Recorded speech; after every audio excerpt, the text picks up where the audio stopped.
Welcome to the Informed Pregnancy and Parenting Podcast. I'm your host, Dr. Elliot Berlin. In this episode, we'll be discussing surrogacy from the point of view of a recent surrogate. Our guest has spent most of her life working with babies. Starting as a mother's helper at age 11, she continuously garnered knowledge about pregnancy, birth, and raising children from the families she was working with. Later, after having 3 kids of her own and feeling grateful and fortunate for uncomplicated conception, pregnancy, and birth, she yearned to help others who were struggling with fertility to achieve their dream through surrogacy. Kelila Green, welcome to the podcast. Thank you so much. Thanks for being here. I mean, surrogacy is not as common as I thought it was when I was just doing a little Googling around where I get all my accurate information.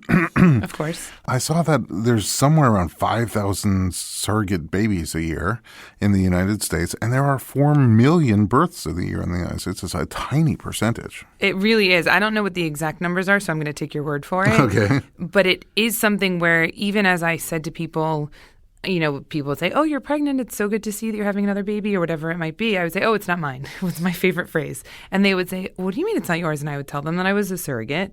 And then the first thing they would say is, "Oh, I've never met a surrogate before." And in all the places I went to, I think one person had said that they had known somebody who either had a surrogate or was a surrogate. Know somebody who knows somebody. Right. And it was something crazy where so many people get pregnant on a monthly basis or daily basis, or whatever it might be, that you would think that more people would have known a surrogate. Since you said really that, probably 3 or 4 people got pregnant. Probably. Let's start at the beginning. Where are you from? Originally from Pennsylvania. Oh. And then by way of Boston, came out to L.A. in 2003. That's an interesting route. Yes. Well, school was in Boston, and then I was sick of the cold weather. So L.A. it was. Yeah. And my parents at that point had actually moved to Utah. So there was really not going home to me. Oh, go visit the ski. Exactly, which is what we do now. And then I did a bunch of odd jobs in L.A. I was working at a recruiting firm. I worked at a non-for-profit organization and never found something that I was passionate about until I started having my own kids. And my whole life I've been passionate about working with kids and working with babies and learning as much as I can about pregnancy and labor and baby products and everything that goes into that. And when I had my own, I realized that was really where my passion lied, and I became a homeschool mom. So I'm home with my kids every day, which people think I'm crazy for anyway. Well, you might be crazy, but here's the thing. Yes. We homeschooled for a couple of years also, and one of the first things I noticed at the beginning of homeschool is that when school starts, the kids don't leave. What do you mean? Yeah, they stay home. Yes. So all day long.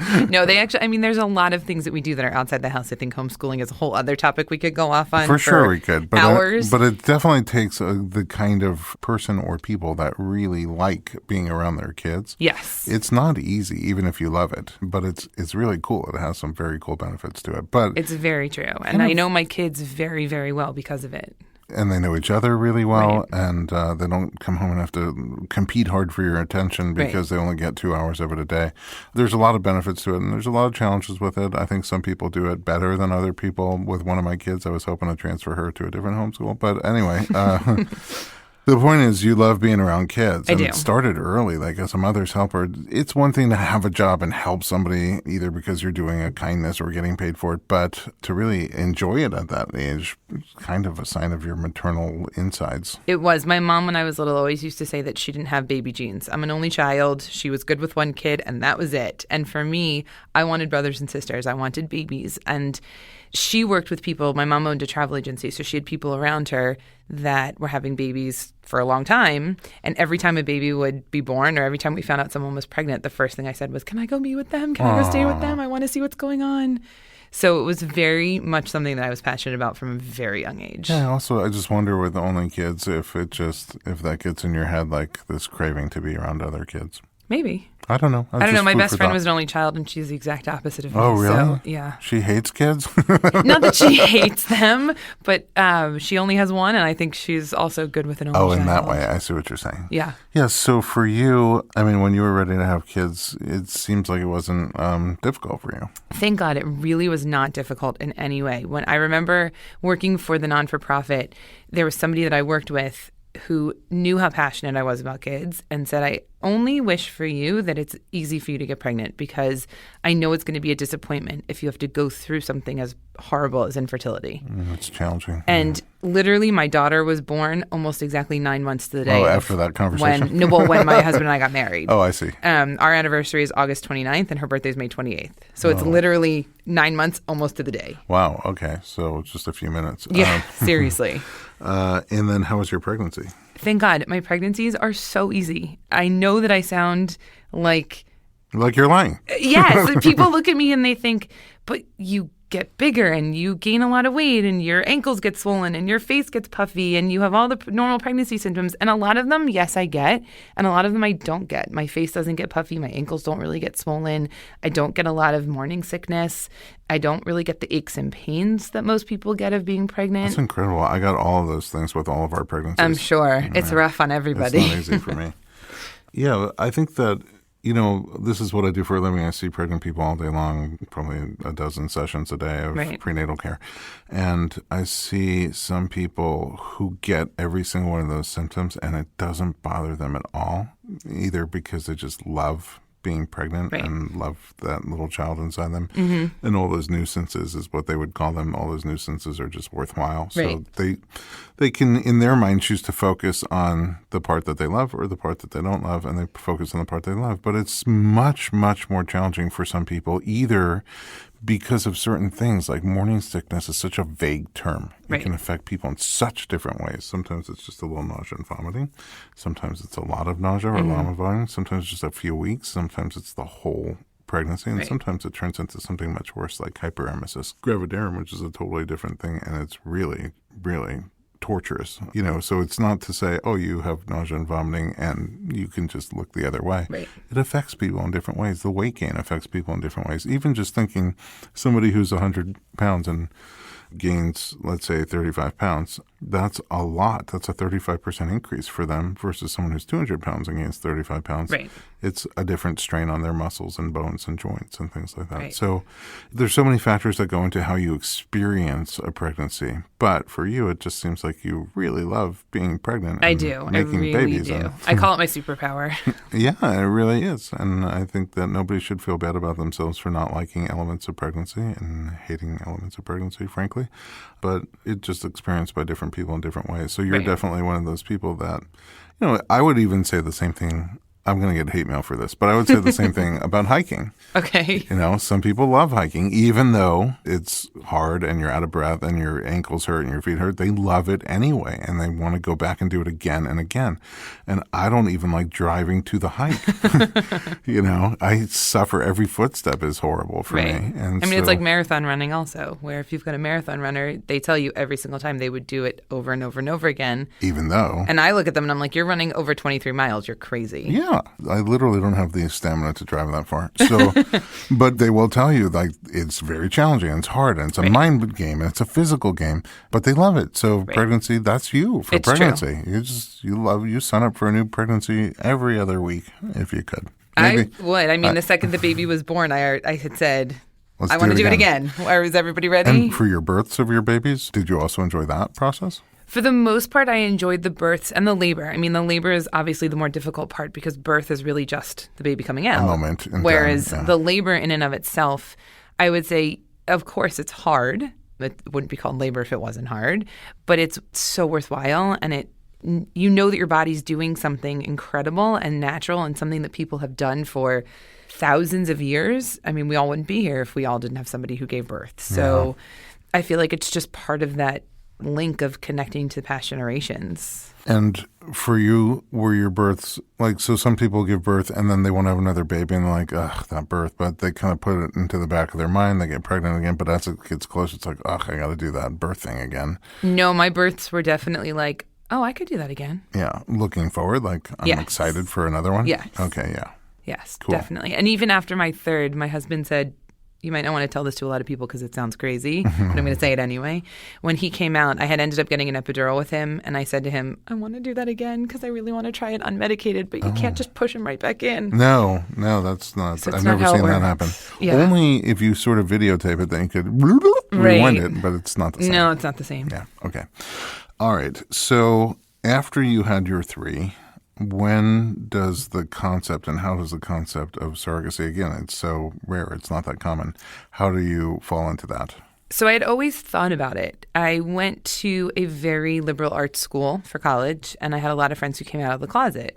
And so one of those things that I had thought about as I was getting older was, how are they going to have a baby if it's two men? Two women, obviously, it's very easy. One of them can get pregnant. yeah. They have a donor sperm, no problem. They have two carriers. It's Exactly. like rock, paper, scissors. Exactly. Or even both could be pregnant at the same time. I've seen that too. Yeah. But with a lot of my guy friends, I really thought in my head, how are they going to do this? And there was 3 specifically that I had said even before I'd met my husband. If you ever want to have kids, I will carry them for you. Wow. And I'd never been pregnant. I didn't know what it was like. But You didn't even know you were going to like it. Exactly. But I knew how much I loved babies and how much I loved families that I wanted to do that for them without even thinking about it. And ironically enough, being a surrogate, I wasn't even a surrogate to one of them. It was somebody who I'd never met before. Oh, really? But the idea was already with you. Yeah, the idea had been with me for a long time. That's like kind of incredible that you would even think that for this other person to say, like, you're going to need a uterus. Yeah, I'll I'm be your passionate womb. about the whole process. And it's before you knew that you're going to really like pregnancy and birth. Wow, that's really special. All right. Now there's a lot more to the story. So I'm going to take a little break and we're going to come back and jump into the meat of it. Don't go anywhere. We'll be right back with Kelila Green.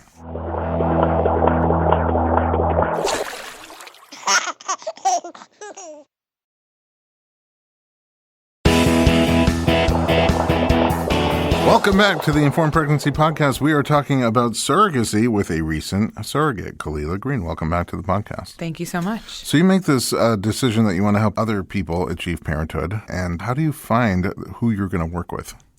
There is really one way to find a couple in terms of the most popular way, and that's through a surrogacy agency.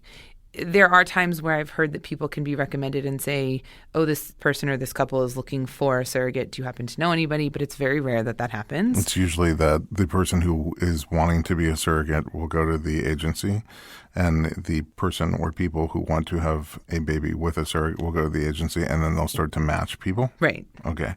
Do you have a say in the intended parent or parents that you work with? You do. What they do is they have you fill out with either yourself or your partner a very long questionnaire, which is about 5 pages, and it goes into various different questions of what you're comfortable with in terms of your own pregnancies, were your pregnancies healthy, did you have any issues, all different kinds of backgrounds with you and your husband and you and your partner and how you had your own babies. And then when you do that and you're accepted to be a surrogate, they then give you a profile that they think they could match you up with. Do they do like physical, medical health testing, psychological health testing? They do after you're matched. Oh, really? Not Yes. until you're matched? Yes. Why would they wait till you're matched to find out if you're... Because every couple or every person has a different fertility agency that they're going to. Okay. And you have to go to their fertility agency. To do your medical, and mental health testing? Exactly. Oh. They have their own psychologists. They have their own testing. Seems like it would be better if the surrogacy agency had it, only because they could rule things out before there's potential.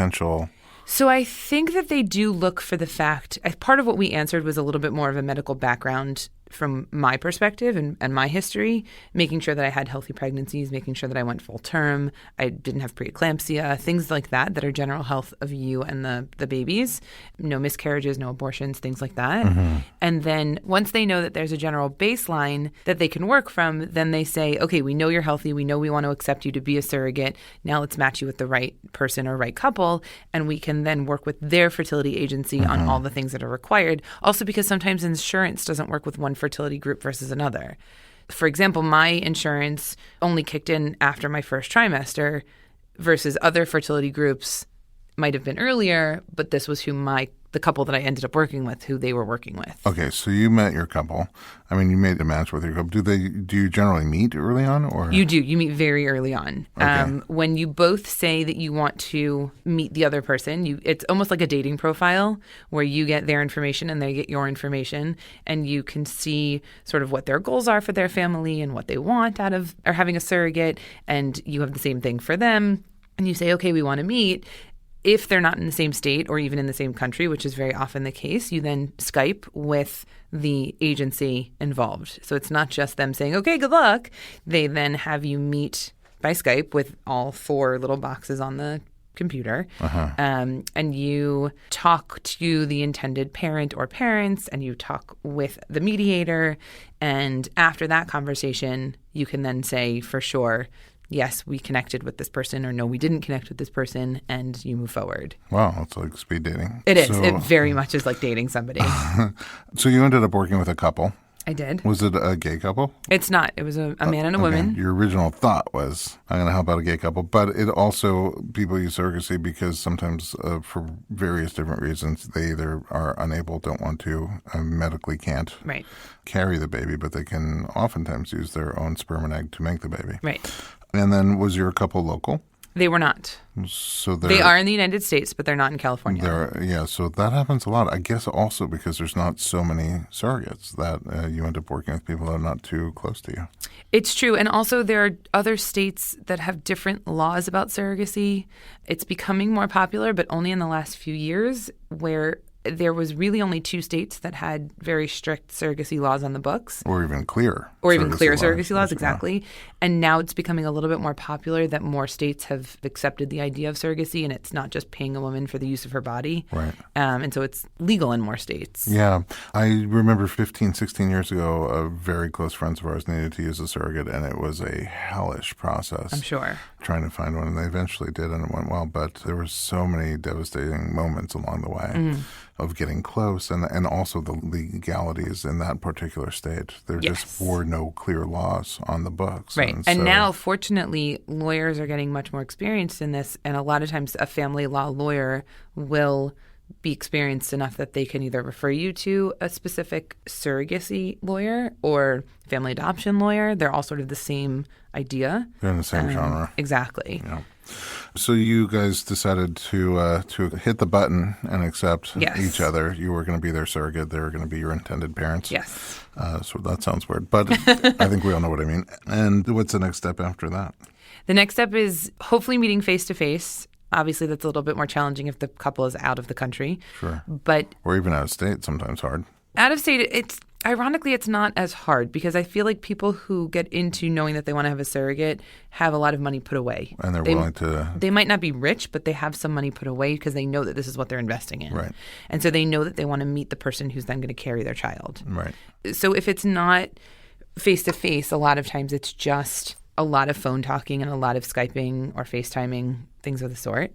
And then you have to make sure that you know that you're close to an area that you can get to their fertility group because they need to then obviously make sure the embryos are close. They need to be able to start doing all of their medical tests, make sure that you're healthy, your uterus is healthy, and then move on into the next stage of starting medication. And once you've gotten all the contracts signed, doing the actual science part of it. There's a lot of different ways to do this. Like it could be that you're using even a donated embryo sometimes that's not from this couple, or his sperm and somebody else's egg, or her egg and somebody else's sperm. In your case, was it both intended parents, sperm and egg? It was. And that was actually one of the things I would say all the time. People would say, but you're just carrying the baby? It's not yours? And I would say, no, genetically, it's not mine or my husband's in any way, shape, or form. It is all the intended parents. Right. And for them, it's the opposite. It's totally our gametes, you know, just like any other couple that gets together and have a kid. It's genetically very similar. It's the same, but they just conceived very differently. Right, and incubated differently. Right. So you're essentially doing IVF. Yep. And let's say IVF has, let's say without a surrogate, a couple is going to do IVF. So you need to get sperm. Yes. And usually it's washed and analyzed and cleaned. And you need to get eggs through the procedure, which is essentially stimulating the intended mother to make more eggs than usual and then to retrieve them with a little process where they essentially, I'm simplifying all this, but essentially go in and suck all the little eggs out. Right. And then you kind of also can analyze those a little bit. And there's actually different ways to get the eggs and the sperm together. They can all just swim together and see who meets up, or you can actually inject a sperm into an egg. But either way, then you see how they grow, and then sometimes, hopefully, you have several embryos to choose from. Right. And you pick one or more embryos to then transfer. So the second part of the IVF is now we have made these embryos with this couple. And in a typical IVF, it would be transferred back into. So you would take that embryo and put it into the womb. Right. And hope for the best. And generally speaking, in a couple of weeks, you know if that embryo is going to start growing or not. And then it's like a general pregnancy, any other pregnancy. I mean, I guess it is in terms of the fact that with IVF, I'd never done IVF before, so you have to continue your medications to the end of the first trimester, and they slowly wean you off of them. So for me, that was a little bit different. Oh, you did? Yeah, but I was just talking about a regular, Yes. for regular IVF. But yeah, and then so here the major difference is the second part, they do the first part just the same. Right. And the second part, instead of putting the embryo into the intended mother, they put the embryo into the surrogate, which in this case is you. Right. Whew. Right. And so the embryo transfer can either be done fresh or frozen. So fresh meaning it never gets frozen. They just take the sperm, take the egg, wait till it grows into a certain stage where it can be implanted, Right. and then do it right then. Or they can freeze a bunch of embryos, and at a time that's right, then they can thaw it out and transfer it. Did you guys do fresh or frozen? We did frozen because all of their embryos were actually made where they're from and were flown to California, which is where you flew them from there to here. Yes. So they already got frequent flyer before they were Seriously. born. Yes. Yeah. Okay, and then did they come in for the transfer? So we did 2 transfers because the first one didn't work, and they were here for the first one. Oh, meaning they transferred and you waited to see if a pregnancy would And it happen. didn't take. There was no pregnancy. Right. Was Which that I think hard I for you? actually took harder than they did. Really? I mean, the reason they went to surrogacy is because they had been through infertility for almost 3 years. Oh, wow. And so for them, it was just sort of another hopes up and then losing it. So for them, it was more of that roller coaster. For me, thank God I've never had to deal with that. I've never had a miscarriage. I've never had that emotional connection with the child and then lost it. And I think I took it harder than they did when I found out I wasn't pregnant because I was so sure that it would be so easy and it would just your take only experience is that it happened. it happens, and their Right. only experience is it doesn't happen. Right. So So I think when I got off the phone with the doctor, I was crying hysterically, and my husband was comforting me, and my oldest daughter was comforting me. Oh, wow. And it took me a few days to then say, okay, I want to try again. Because how old were your kids at that time? my kids at the time were 7 and 5 and 2. Wow.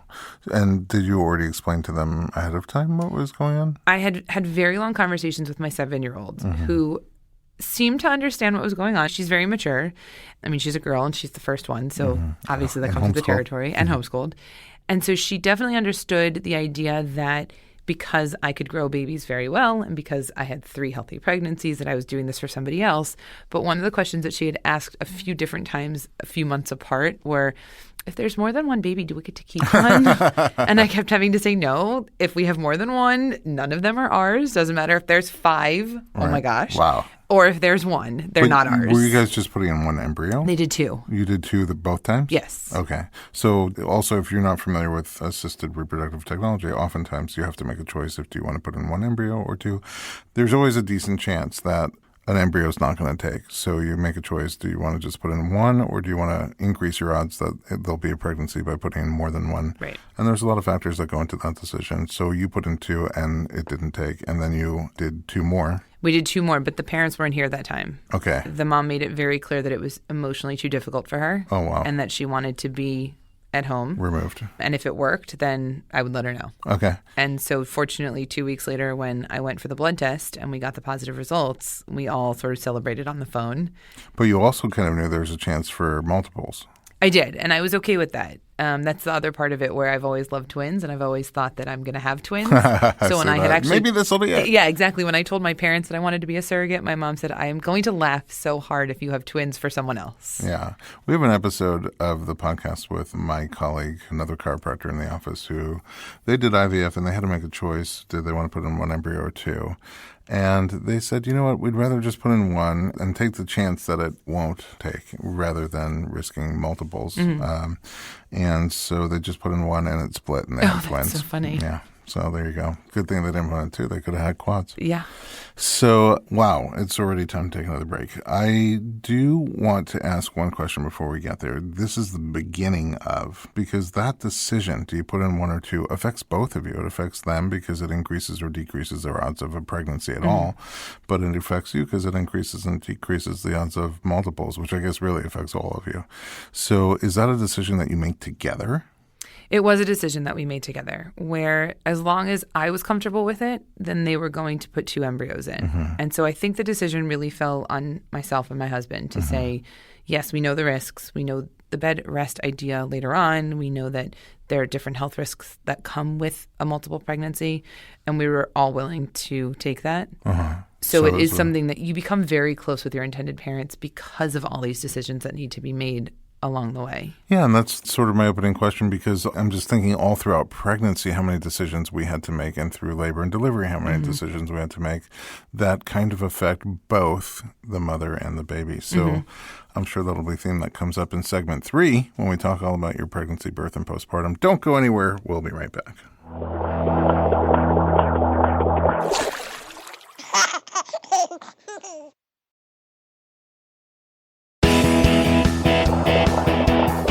Welcome back to the Informed Pregnancy Podcast. We are talking to Kelila Green about surrogacy from the point of a surrogate. So now you are pregnant, and you did say the first trimester is a little different. Were you taking like progesterone and things to just progesterone? I had an estrogen patch. I had a pill that I had to take.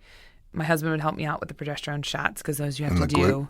In the glute. In the bum. Yep. Thick oil in the bum. Yes. And they had left marks all over my hips, and that was the only part that I would say was rough. A bonding experience. Yeah. So my husband doesn't mind the needle part of it. So that's good. Yes. But my kids all got involved as well because they would say, isn't it time for your medicine? Don't you have to take your stuff now? Do we have to be home because we have to do this and this? And so it was very cute to see them getting so involved. And also every time we would do it, we would say, this is for the intended parents. This is for the baby that's hopefully very healthy. So what's that moment like when you call the parents and tell them it's a go? They, I think, got the call first because technically it's their baby. Oh, so they found out you were pregnant before you found out you were pregnant? Yes. And the fertility company warns you not to take a pregnancy test because you could get false negatives, and they don't want you to do that because then you get discouraged. And so you go in so you take a test and only they see the result? Because it's a blood test. You do the beta. Yes. So you do the blood test once at the hospital that's closest, I guess, to you that has a diagnostic area.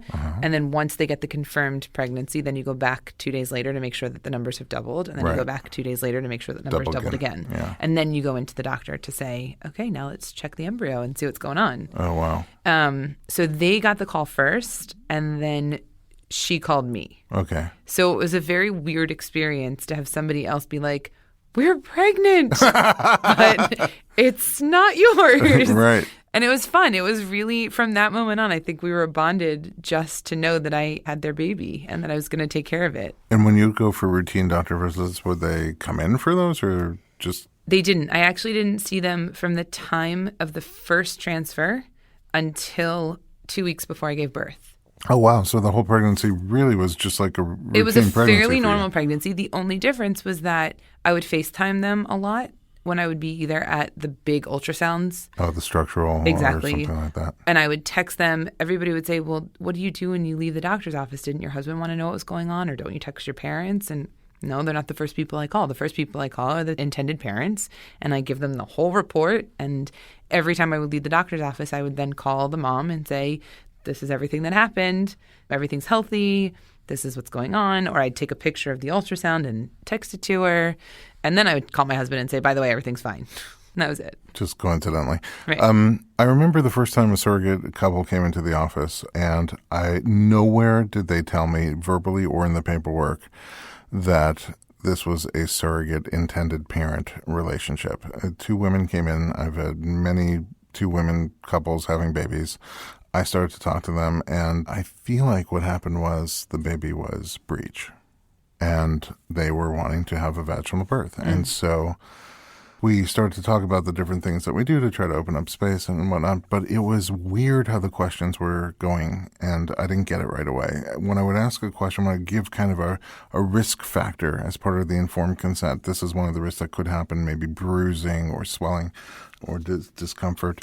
The person who is carrying the baby would answer the question. And when we would talk about maybe risks to the baby or different things that might be affecting the baby, the other partner would answer the question. And it wasn't until at least halfway through this initial consultation that it occurred to me, this is a surrogate relationship. It was the first one for me.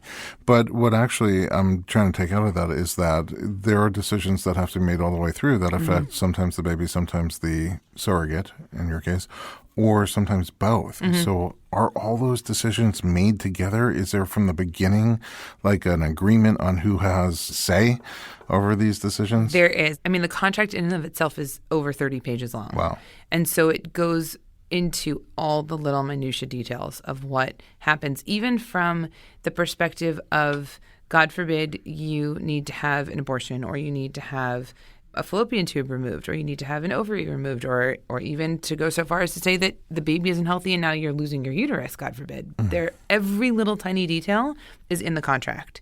And so before you even get pregnant, you know the decisions that have to do with the baby are to them. And anything that has to do with your own personal body is to you. Right, but sometimes it would be both. Like in the case of a breech baby, they might decide to do an external cephalic version where they manually turn the baby. That's really going to affect both of you. Right. And then it would be something that you would talk to together. I think there was only a few times where I had them on the phone in the doctor's office or on FaceTime in the doctor's office, and most of those were for the structural ultrasounds. And we did find out that there was a slight issue with the kidney, and so I had to go back to the larger ultrasound tech multiple times, and every time I would make sure that they were on FaceTime so that if the doctor had any questions, they could ask them directly. If I needed to do any amniocentesis, that would be a conversation between all of us. Right, because it affects both of you. Exactly. I see. Was there any difference to you, I guess physically, but maybe you can't separate mind and body, carrying a baby that wasn't yours? There was. People asked me a lot, isn't it going to be hard to give up the baby? And in my head from the very beginning, I kept saying, this isn't my baby. It's not my genetics. It's not the way that I have conceived in the past. It was a whole different process from the start. So I think that helped in mentally understanding that it wasn't mine. But there was a point towards 7 or 8 months into the pregnancy where I thought, what is going to happen when this baby comes out? Am I going to feel attached to it like I do my own, or am I going to be detached from it? Towards the end, it definitely was also much more in front of my face. Of my belly was huge, and the kicks were something that I was counting like I would my normal pregnancies.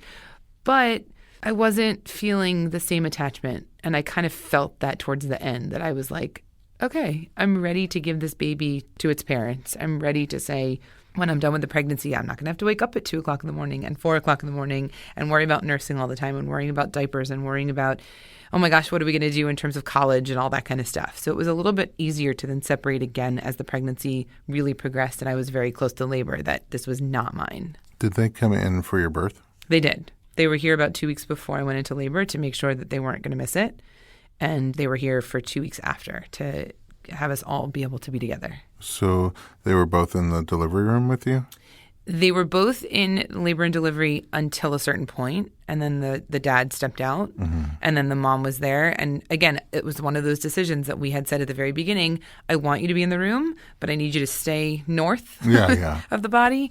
And so even my best friend was in the room as well, and I had a doula, and my best friend kept saying, come see the baby being born. And the mom kept saying, no, we talked about this. I don't want to be that close. I'm going to stay up here by her head, which I had sort of tuned out at that point. She could have been anywhere, and I wouldn't have cared. But she was very respectful of that, which I appreciated. Yeah. And then was the birth any different for you than your other births? The birth was the best out of my 4, to be honest. It was very strange to have that I was like, it's not even my baby, and this was the best birth. I used a doula, which I had wanted to do in my other pregnancies and my other labors, but just timing and money didn't work out properly. And then we were in a different situation for this. So towards the end of the pregnancy, It wasn't in our contract. And so I knew it was something that my husband and I would have to pay for. But I was very adamant about the fact that since my husband was going to be home with our kids, he was not going to be at the hospital. He wasn't with you? Nope.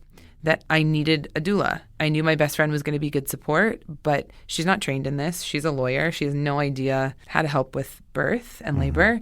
And so when I found the doula that I worked with, I knew that she was going to be the best person in the room for me and hopefully keep the labor to be what I wanted it to be, even though it wasn't my baby. So it was a very, very quick labor. I ended up having to be induced because for a full week I was going into pre-labor and never progressed to full labor. And so finally, 2 days after my due date, my doctor said, I think we should probably start Pitocin and see what happens. And so I went in at 4 o'clock in the morning, and by about 6 o'clock, my doula was there and I could feel the contractions coming stronger. And then the doctor came in, and this was where we were all making decisions together, that the doctor said, look, I can break your water and the labor is going to progress extremely quickly. And I deferred to the parents. I said, look, it is their decision. This is their baby. If they are comfortable with that happening, then by all means, I'm okay with that. And so we all made the decision together and they said yes. And 2 hours later, the baby was out. Oh, it's so fascinating. Yeah. Just that whole process is so fascinating. The last part that really threw me for a loop, which I didn't expect, was in our contract and in talking to my doctors. All the doctors and nurses knew that I was a surrogate and the parents were there with us. I thought they were going to give the baby directly to the mom. They actually put the baby on me first. And I think if somebody had taken a picture, my first reaction was, my face was just complete shock because I looked down and I was like, this isn't my baby. Why isn't it with her? And that was a little jarring, but it also helped. Thinking in my mind that exact question, where does the baby go right after birth? I think it probably depends on how long the umbilical cord is, to be honest. That I don't know how long it was, but I just know that they put the baby right on me. Right. They dried him off. They covered me up, and then they brought the father in to cut the cord. Okay. And then we did the afterbirth. So The once they placenta, cut the cord, they cut the cord, then they gave the baby to the mom. And then I was free to birth the placenta and make sure that was healthy and everything like that. And then once I was really covered and cleaned up, the dad was then allowed to come in and be a part of the room for the rest of weighing the baby and all that kind of stuff. Yeah. So did you provide milk for the baby at all? I did. I actually have just stopped weaning yesterday. Oh, really? Yeah. Oh, no kidding. So you've been pumping. I have been pumping, and it's expensive to be able to fly the milk to where it needs to go. Yeah. And so after about 6 weeks or so, we decided that it was probably better for me to wean because it was just too difficult to get the milk to them. And fortunately, they have somebody where they live locally that has milk that's extra from their own pregnancy. So they have somebody that they can get milk from, which is great. When I first had the conversation with the dad about stopping to pump, it was harder than I thought it was going to be because we're very close. They send me pictures all the time. I send them pictures of our kids. They're kind of like the aunt, uncle to my kids. I'm an only child, so this is really the only opportunity for them to have cousins and aunts and uncles like that. True, yeah. And so it was a little bit harder than I thought it was going to be when the dad said, we don't need you to pump anymore. Oh, wow. But over the last few weeks, it's been a little bit easier. And yesterday I pumped, I think, for the last time. It's been 24 hours and I'm not in pain, so it's off to a good start. But I'm glad that I could provide the milk for them for as long as I did. I learned a lot. I'm sure. In this episode, things I just never even thought about. And there's a million more questions and so many details. We didn't even go down those paths. Yeah. But it's a really informative conversation. I appreciate you for doing it. I wonder two things. Yes. One is, how have your kids been with you coming home? Because like your first two, they saw you go through pregnancy and come home with a baby. I know they knew it wasn't going to happen, but did they take it as you thought? My oldest did. She had time with the baby in the hospital and really got a chance to get to know the family very well. The last 2 weeks that they were here before I gave birth, we were together every day. And she took it very well. She likes seeing pictures. She likes FaceTiming with them. She understands completely that my body still needed to heal, even though the baby wasn't home with us. My third child, also to him, it was, doesn't everybody's mom have a baby and then give it to somebody else? So he also just easily took it for granted and said, okay, that we're done. And when I was pregnant, he would say, I want to help with hearing the baby, or I hear the baby's heartbeat, or he would take his little pretend stethoscope and put it on my belly and say, I'm going to meet the baby soon and we're going to give it to the parents. And he knows the parents' names and is very close with them. My middle child, I think, had the biggest adjustment to it. Yeah, you know those middle kids. I know. Those middle ones give you the trouble.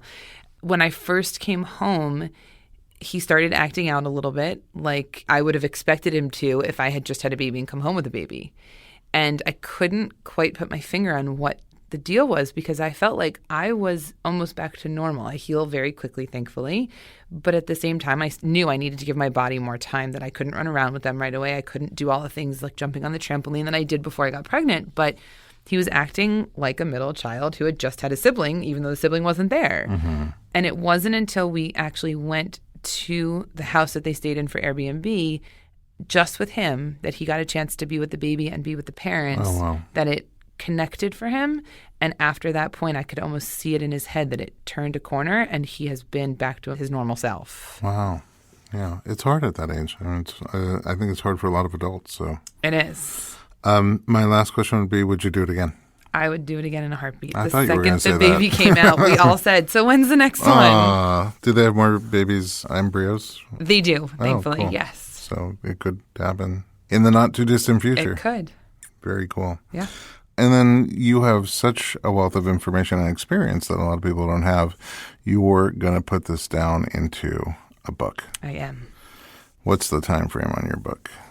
I'm hoping before I get pregnant with the next baby, so within the year. Okay. I'll be looking out for it. Definitely. All right. Thanks again, Kelila, for coming. And at home, thanks for listening to our podcast. If you like the program, share us with your friends, leave us some feedback, and send us some topic suggestions at informedpregnancy.com.